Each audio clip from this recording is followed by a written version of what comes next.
So, and then there's Deval Patrick, the former Massachusetts governor, and this reporting is that he's considering a late entry into the 2020 race for the White House less than 3 months before Iowa. The New York Times reports that Patrick has confided in some Democratic officials that he doesn't think any of the current candidates have established political momentum and thinks there is an opening for someone who can unite both liberal and moderate voters, according to Democrats who've spoken to him. The Times notes that Patrick began reaching out to personal staffers yesterday and that Democrats from his home state have started to contact prominent party leaders in early nominating states to alert them that he may run. This is, fascinating in many ways, Gene, but are these the voters that perhaps the Democratic Party needs to worry about when it comes to beating Trump? Well, the Democratic Party needs to worry about all voters when it comes to beating Trump. But I want to unite the liberal and moderate wings of the party. That's what Kamala Harris wants to do. That's what Cory Booker wants to do. That's what they've been out there trying to do for months. And you got to say objectively, they haven't gotten very far. And then you look at those poll numbers that we showed at the beginning, and as Eddie said, you do see a liberal wing and a moderate wing of the party. I tend to think that the nominee is going to come from one of those wings. I mean, and the party will probably get behind whoever it is. But I've written, I think.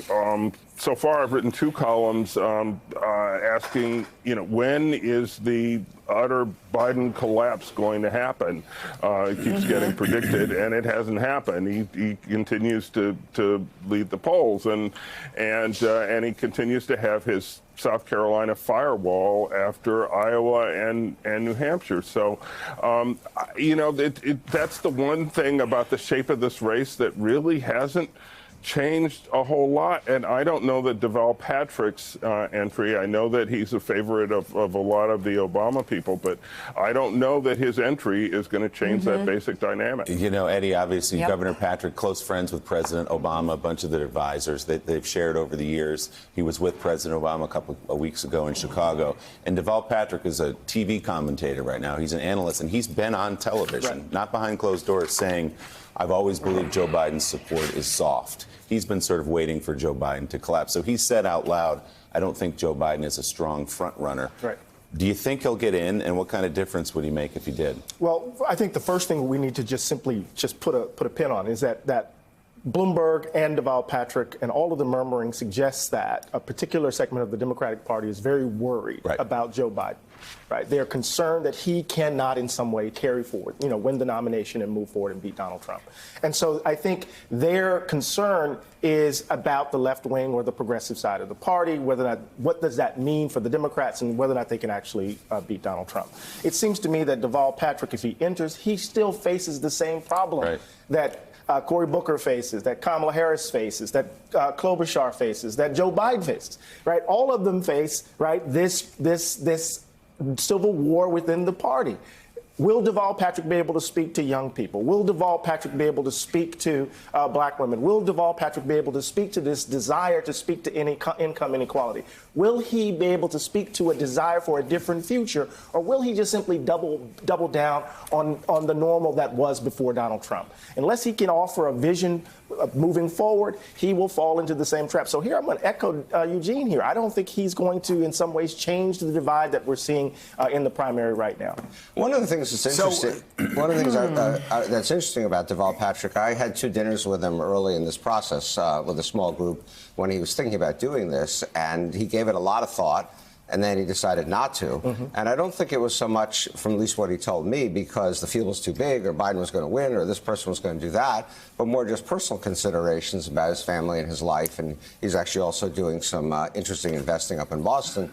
And so something has changed in that sense. But look, the problem is it's really, really late for someone to get in unless you have financial resources. How do you raise this money? How do you even get on the ballots? We know Alabama was last week. New Hampshire, I think, is next week. Friday. It's Friday. It's Friday of this week.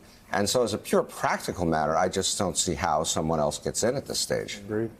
I just wonder, though, Eddie, if it is a, quote, civil war inside the Democratic Party, or if you just don't have a candidate yet that is able to unite both factions.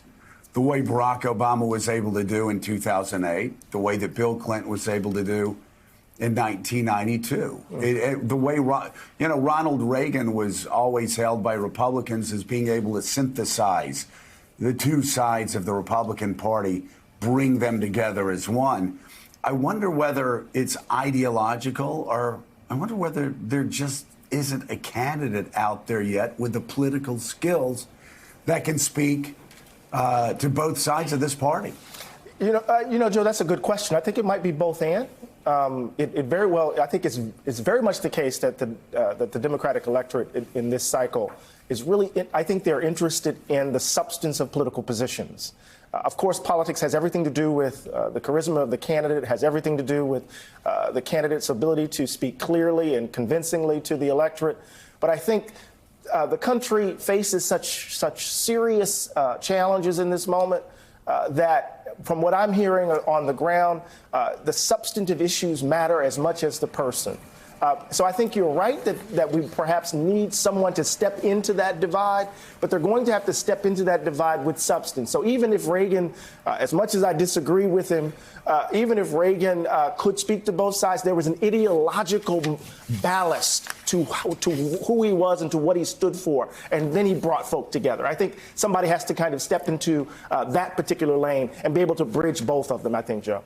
Thanks for checking out MSNBC on YouTube, and make sure you subscribe to stay up to date on the day's biggest stories. And you can click on any of the videos around us to watch more from Morning Joe and MSNBC. Thanks so much for watching.